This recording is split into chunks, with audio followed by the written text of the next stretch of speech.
Dahil nga sa riding na siya, so hindi ka na magtutulak sa likod. Tapos steering wheel na din, ano po. So easy na lang. Maalwan yung pagtatrabaho natin, ano.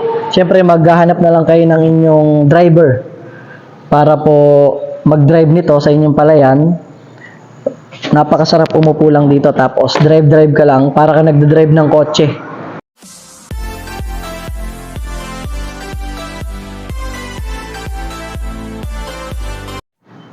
Isang magandang araw na naman po mga kasaka. Ako po muli ito, ang inyong agriculturist, sumasaludo sa magsasakang Pilipino para sa Pilipino. So, gusto ko pong i-share sa inyo at ipakita itong kararating lang at fresh na fresh. Ito pong makina na ito. Ito po ay yung tinatawag na mechanical transplanter. Siyempre po, nung mga una tayo nagtatanim ng palay ay mano-mano pa lang. Yun po yung mano-manong pagtatalok, at meron naman po kahit hanggang ngayon meron pa rin pong direct seeding or yung mano-manong pagsasabog. So dahil nga po sa modern na ang ating panahon, ito po sa ibang bansa ay gamit na, pero dito po sa atin sa Pilipinas meron na rin po nakakagamit, pero hindi pa rin po ganun kabukas ang atin pong mga kasaka na gumamit at mag-invest dito. Ito pong nakikita nyo to, merong kalakihan dahil yung pong mga normal lang or common na transplanter ay meron pong dalawang klase. Merong yung tinatawag na yung ditulak po na hindi ka nakasakay, at ito naman ay riding. Yun po ay 6 row. Pero ito po nakikita nyo, dahil malaki nga siya, ito po ay 8 rows. Ibig sabihin po ay 8 tundos ng palay. Pero yung spacing ganun pa rin po. Kung bibilangin po natin yung lalagyan ng seedling tray niya, 1, 2, 3, 4, 5, 6, 7, 8. So 8 na po yung lalagyan ng ating seedling tray. Kung tigda-2 po ito, bawat seedling tray, so maglalaman po ito ng 16 na seedling tray. At ang maganda po dyan ay meron pa rin pong lalagyan ng seedling tray dito po sa una. So ito po, para hindi po kayo babalik sa inyong punlaan, meron po ditong seedling tray na 1, 2, 3. Meron din po siyang 3 doon sa kabila, bali 6 na. At ang maganda po dito sa 8 rows, hindi katulad nung 6 row lang na mechanical transplanter, ito po ay mas dinagdagan pa po yung lawak dito.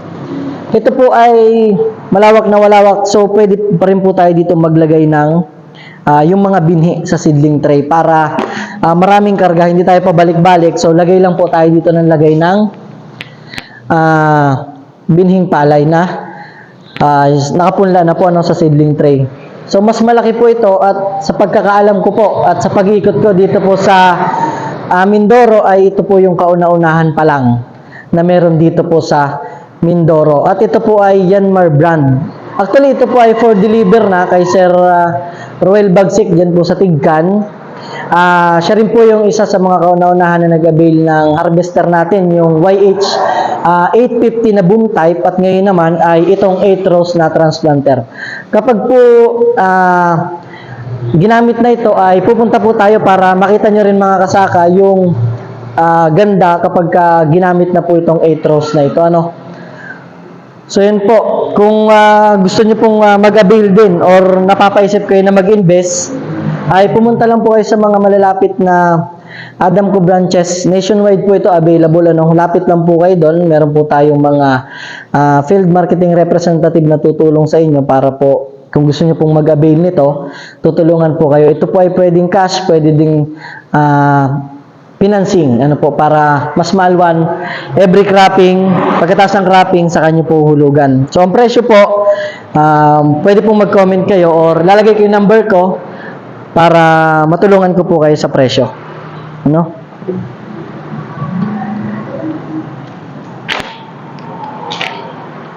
So nakikita nyo po mga kasaka, yan po yung pantondos kung tawagin,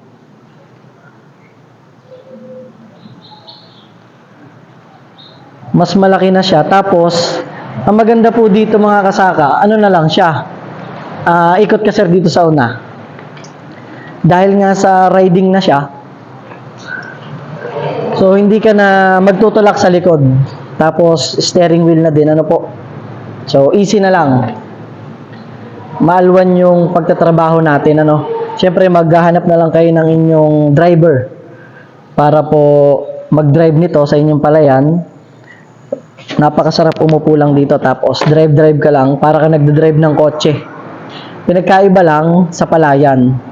So, napagandang investment po nito pagdating po sa agrikultura, dahil tayo po ay sabi nga nila nahuhuli na, kasi nga sa ibang bansa marami na nito.